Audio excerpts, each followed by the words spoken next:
Selamat datang.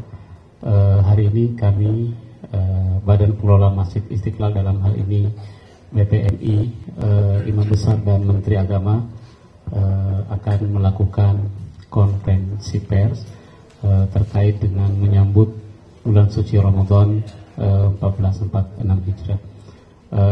Kami akan mempersilahkan kepada Imam Besar untuk menyampaikan, untuk mengajak umat terkait dengan kegiatan-kegiatan Ramadan di Masjid Istiqlal.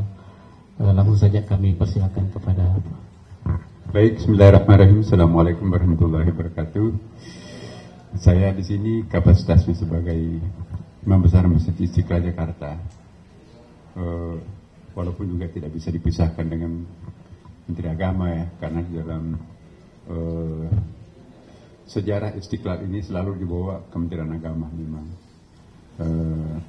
Walaupun ada kepresnya ya menunjuk Imam Besar ya, tapi tidak perlu diperhadap-hadapkan karena beberapa kementerian juga punya rangkapan pekerjaan ya kan. Apalagi kita kan ini satu senapas ya, antara masjid dan Kementerian Agama nggak bisa dipisahkan. Jadi alasan penghematan, efisiensi dan juga penyatuan visi misi, kan Istiqlal sekarang ini kan menjadi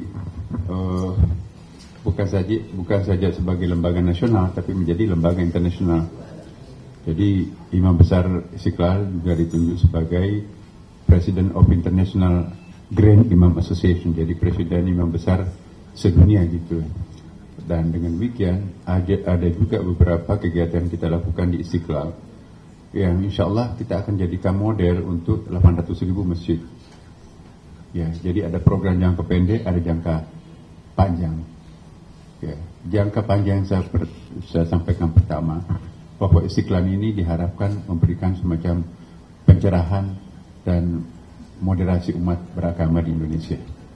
Bagaimana masjid menjadi pusat moderasi dan kerukunan antar umat beragama dan berbangsa, bernegara. Nah itu, kemudian Masjid Istiqlal ini juga mendapatkan kepercayaan dari berbagai institusi dunia ya, misalnya United Nations PBB. Saya pernah diundang ke sana itu bulan Februari yang lalu dan saya diminta untuk memberikan share-nya kepada pembinaan pembangunan masjid di Amerika Latin dan di Afrika. Saya nggak tahu kenapa, karena memang di situ banyak imigran Muslim yang ada di Amerika Latin itu yang mungkin perlu pencerahan pengelolaan masjid yang baik ya. Dan Istiqlal itu dianggap sebagai salah satu masjid yang sangat produktif untuk bisa menjadi lembaga pemberdayaan umat. Ya. Belum lagi kegiatan-kegiatan pembinaan imam. Kita banyak undangan-undangan ke luar negeri untuk memberikan workshop ya, bagaimana caranya mengelola masjid secara profesional seperti di Istiqlal. Nah, kemudian di dalam negeri ini kita juga diminta sebagai ketua IPIM ya. Saya sebagai ketua IPIM, Ikatan Persaudaraan Imam-Imam Masjid. Nah, jadi seluruh imam masjid di Indonesia, ketua umumnya juga kebetulan saya diaklamasikan, diminta oleh para imam. Dan dengan demikian suaranya imam di masjid itu sangat terdengar. Jadi suara imam dalam masyarakat itu sangat juga legitimate ya kan. Dengan demikian insya Allah sosialisasi berbagai macam program kebaikan kemanusiaan itu bisa kita melalui masjid-masjid, melalui mulut-mulutnya imam, pimpinan tokoh-tokoh masyarakat. Nah, yang paling jangka pendek ini adalah Ramadan. Ramadan di Istiqlal ini nanti diharapkan akan menjadi contoh juga untuk pengembangan pembinaan masjid dan musala di Indonesia.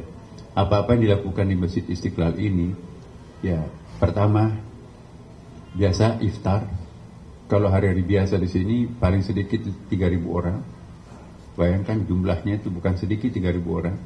Kalau hari Jumat itu bisa sampai 6.000 sampai 10.000 orang, tergantung kalau ada event-event tertentu. Nah, saya membayangkan nanti ini Istiqlal akan diserbu jamaah karena banyak sekali event-event yang menarik yang kita akan tampilkan. Antara lain nanti ada yang disebut dengan Kampung Ramadan Internasional. Apa yang dimaksud Kampung Ramadan Internasional? Kami kemarin mengundang para duta besar datang ke Masjid Istiqlal. Alhamdulillah lebih dari 30 duta besar yang akan datang. Yang datang kita launch di sini dan kita nanti siapkan booth-booth mereka. Jadi tidak perlu misalnya mendapatkan informasi yang penting dari Qatar, ya, dari Abu Dhabi, dari Saudi, Mesir, Jordan, kemudian yang tetangga kita ada Malaysia, ada Brunei, ada Singapura, ya ada termasuk non Muslim juga, ada Cina, ada Amerika, ada Jerman, Amerika Latin, itu juga sangat appreciate untuk ikut berpartisipasi mengisi booth-booth yang kita siapkan di Istiqlal ini. Dan otomatis juga akan menjadi hostnya, ya. Alhamdulillah. Kemudian juga sejumlah kementerian juga akan berpartisipasi menjadi host hari pertama, kedua, ketiga, sampai hari ke-31, hari ke-30 nanti, insya Allah itu juga banyak partisipasi dari swasta dan kementerian lembaga yang itu menjadi host di sini, ya. Dan di samping itu juga kita ada kegiatan tadarusan. Dan yang paling penting di sini adalah saya kira nilai jualnya Istiqlal di Ramadan itu adalah 10 terakhir Ramadan ini, karena kita betul-betul membuka kesempatan kepada warga masyarakat kita itu, ya. Jadi biasanya 10 Ramadan terakhir itu bisa sampai 24 jam, ya Pak Gori. Tapi 1 sampai 20 belum sampai 24 jam. Jadi saya ingin tegaskan 24 jam itu adalah 10 terakhir Ramadan. Iktikaf di Ramadan ini banyak mancanegara datang. Jadi Anda bisa lihat hotel-hotel di sekitar Istiqlal ini penuh. Ada yang dari daerah, ada yang dari luar negeri juga. Kenapa? Karena wisata Ramadan yang paling indah itu di Indonesia itu. Nggak ada senjata berkeliaran, aman. Pokoknya wisata Ramadan yang paling istimewa itu Indonesia. Lengkap dengan berbagai macam programnya. Mall-mallnya itu tiba-tiba didandani dengan berbagai macam warna religi, ya kan. Pakai kerudung walaupun non-muslim.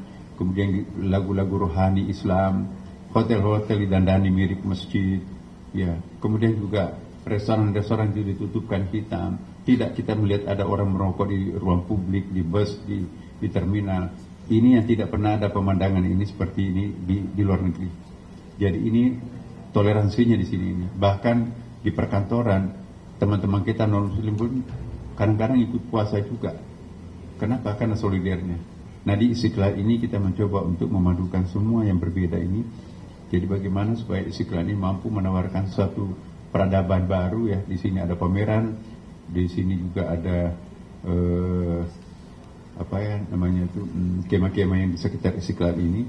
Itu juga nanti akan menawarkan barang-barang yang murah meriah, tetapi itu semuanya dikelola di bawah IGF. Jadi Istiqlal Global Fund. Kemudian juga ada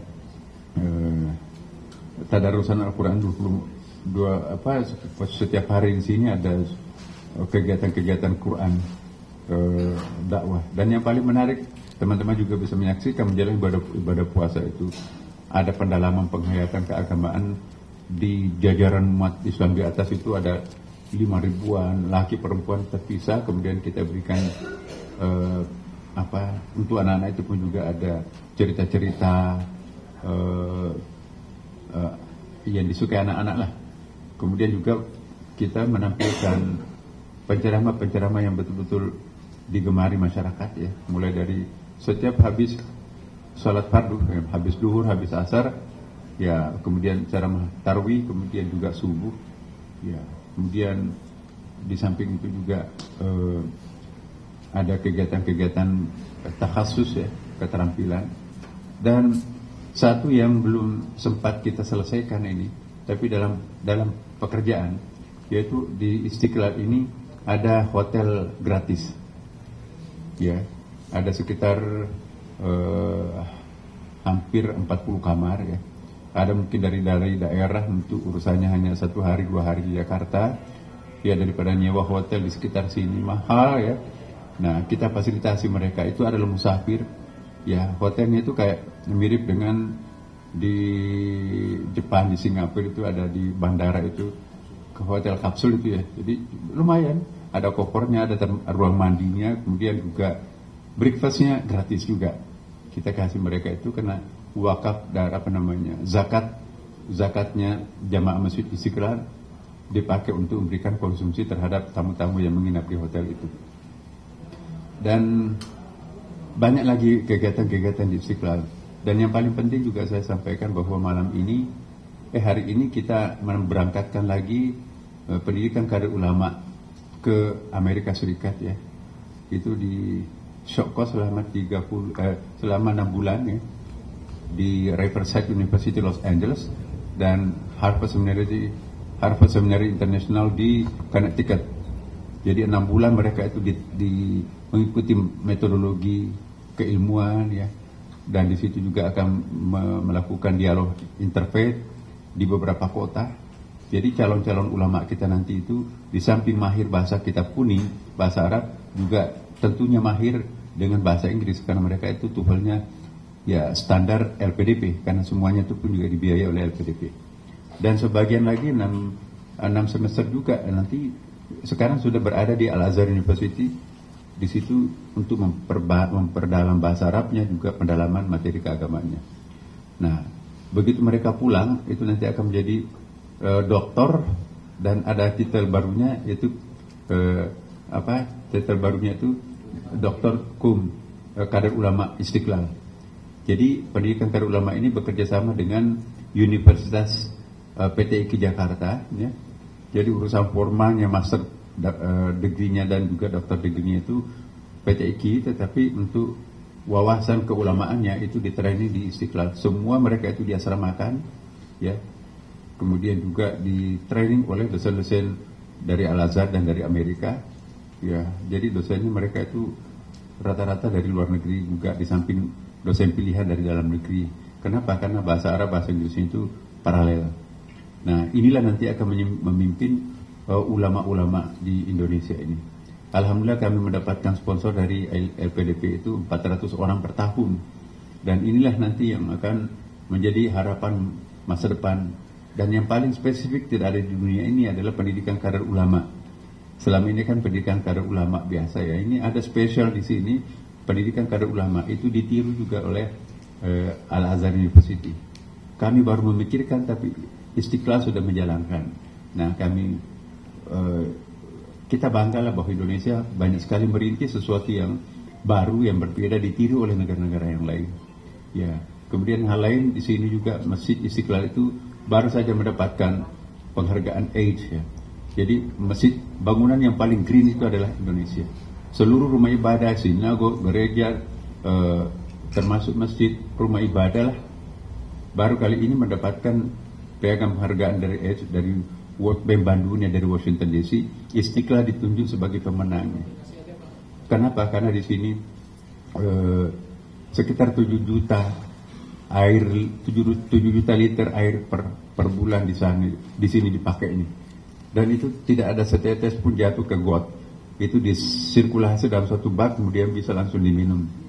Kemudian juga ada di atas, energi yang kita gunakan di sini itu adalah energi solar system, dan itu wakaf dari jamaah. Itu menariknya di situ. Kemudian juga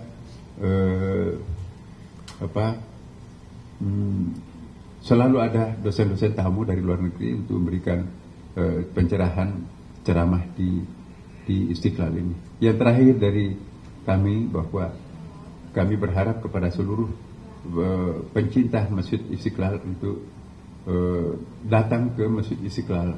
Bukan hanya akan mendapatkan keimanan yang kuat, tetapi juga ilmu yang bermacam-macam di sini. Di sini ada perpustakaan e-library, bisa mengakses perpustakaan sudah terbuka di luar negeri seperti di Mesir, Amerika, dan di Cina.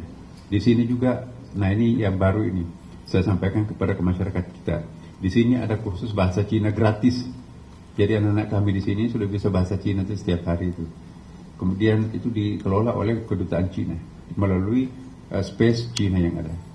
Di sini juga ada kursus bahasa Inggris gratis yang dikelola oleh Duta Besar Amerika dengan native speakernya, yang dengan buku-bukunya yang digratiskan dari mereka. Di sini juga ada kursus bahasa Arab kerjasama dengan negara-negara Muslim Timur Tengah. Itu pun juga gratis. Bahkan juga ada bahasa unik ya, seperti bahasa Hebrew dan bahasa Aramaik ini juga ada. Ternyata penggemarnya juga banyak.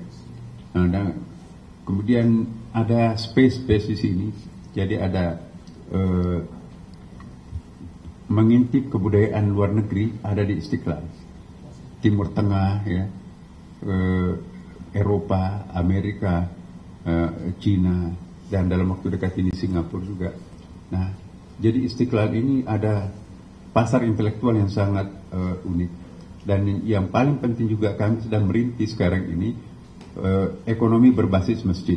Sistem Istiqlal nanti ini kami harapkan bisa dimanfaatkan juga oleh seluruh masjid. Bayangkan 800.000 masjid di seluruh Indonesia itu kalau menggunakan sistem Istiqlal, masjid itu kan berada di tengah perkampungan, jadi tidak perlu belanja di tempat yang lain. Jadi masjid sebagai pusat kekuatan ekonomi. Ya, membeli sambil beramal, insya Allah tidak ada yang haram dijual di masjid, ya. Dan bisa melalui Gojek, ya, seperti di sini, ya, kita kerjasama dengan PT Pos. Jadi pesanan-pesanan masyarakat itu, ya, cuma di telepon IJF itu PT Pos akan mengantarkan atau Gojek bisa mengantarkan.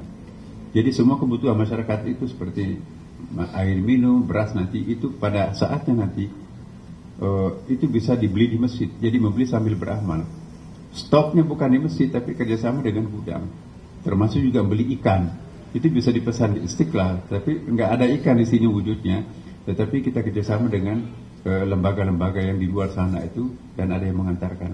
Jadi keuntungannya lari ke masjid, dan insya Allah kalau ini bisa ditiru, maka masa depan Indonesia, terutama umat Islam itu, ya, tempat belanja yang paling efektif ialah di masjid.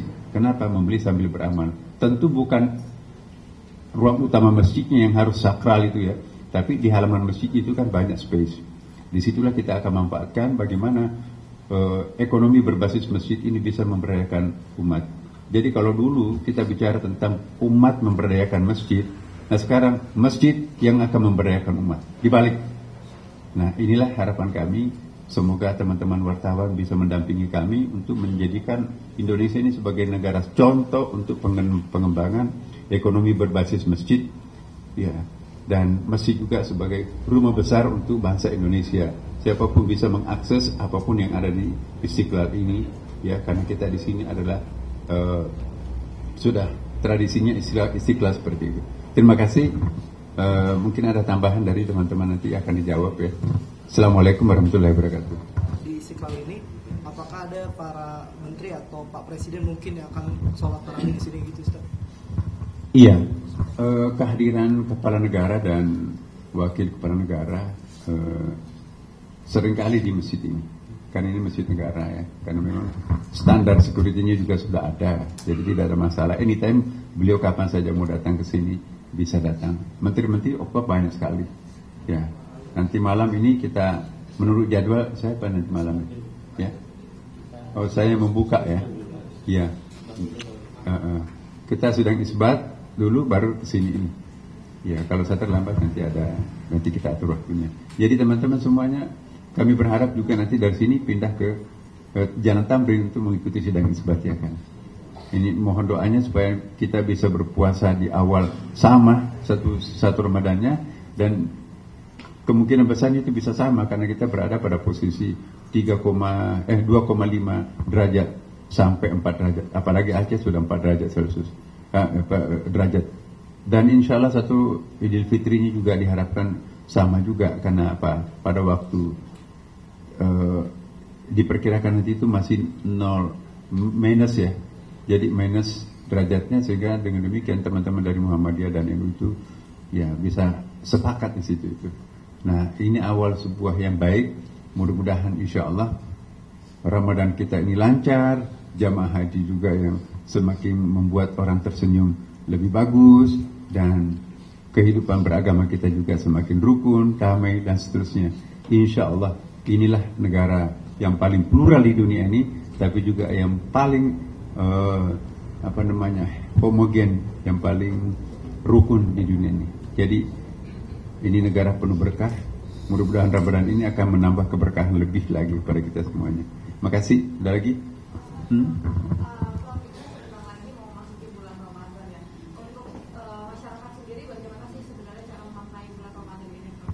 Iya. tentu yang pertama harus dilakukan adalah perkenalan Ramadan itu sejak bulan Rajab. Allahumma, jadi ya Allah ada doa yang diajarkan Rasulullah. Allahumma barik lana fi Rajab wa Sya'ban wa balikna Ramadan. Jadi pangkalan pendaratan untuk memasuki bulan Ramadan itu 2 bulan sebelumnya, itu bulan Rajab dan bulan Sya'ban. Nah, maka di sini di Istiqlal sejak bulan Rajab kita mempersiapkan Ramadan. Rangkaian kegiatan sudah kita mulai di sini ini. Karena terlambat menjemput Ramadan kalau nanti malam Ramadannya baru bisa. Ada lagi? Jika dari kehidupan Prof mau nanya kalau misalnya dari sidang isbat nanti hasilnya 1 Syawal besok 1 Maret persiapan untuk sholat tarawih perdana ini bagaimana Prof? Ya, karena ini sudah ada standar persiapan. Panitianya juga sudah komplit dan sudah insya Allah acara-acara di Istiqlal itu selalu perfect. Ya, tidak apa ya. Apalagi kita sekarang ini sudah isunya adalah very safety untuk salat di Istiqlal. Kami punya CCTV, kami punya satpam yang sangat profesional, dan namun demikian kami tetap menghimbau barang-barang bawaannya itu jangan terlalu luxury mewah, yang hati-hati ya, seperti ada orang berubah niat ya kan. Nah, silakan.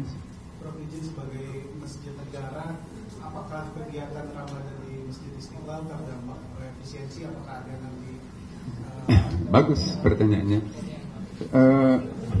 Justru fungsi Masjid Istiqlal ini harus memberikan nilai tambah terhadap persoalan-persoalan ekonomi masyarakat kita. Ingat dulu waktu zaman COVID-19 ya, justru Istiqlal itu yang mensponsori tempat umum pertama yang dilakukan suntik massal itulah, vaksinasi, dan itu semuanya gratis. Kemudian juga di sini kita mengumpulkan dana umat tanpa membedakan agama apapun juga terkumpul. Saya tidak etis memberikan, tapi lebih dari puluhan miliar lah, lebih 22 miliar. Tapi kami tidak ngambil dananya, kita serahkan ke institusi yang terkait, gubernur-gubernur yang paling terdampak. Jadi dalam tempo 5 hari kita bisa mengumpulkan dana sebanyak itu suatu hal yang kejutan. Jadi menggunakan bahasa agama untuk menggalang partisipasi masyarakat itu luar biasa. Maka itu saya juga menghimbau kepada masjid lain, mari kita menjadikan masjid ini sebagai lembaga kepercayaan masyarakat untuk mengembangkan charity, bantuan kepada masyarakat kita. Saya sangat yakin kalau masjid ini diberdayakan untuk pemberdayaan umat, maka pada akhirnya nanti tidak ada kemiskinan ekstrim di Indonesia. Zakat, wakaf, infak, sedekah, jariyah, dan kemudian wakaf, hibah, wasiat, 27 lembaga keekonomian pundi-pundi umat itu bisa dikembangkan di masjid.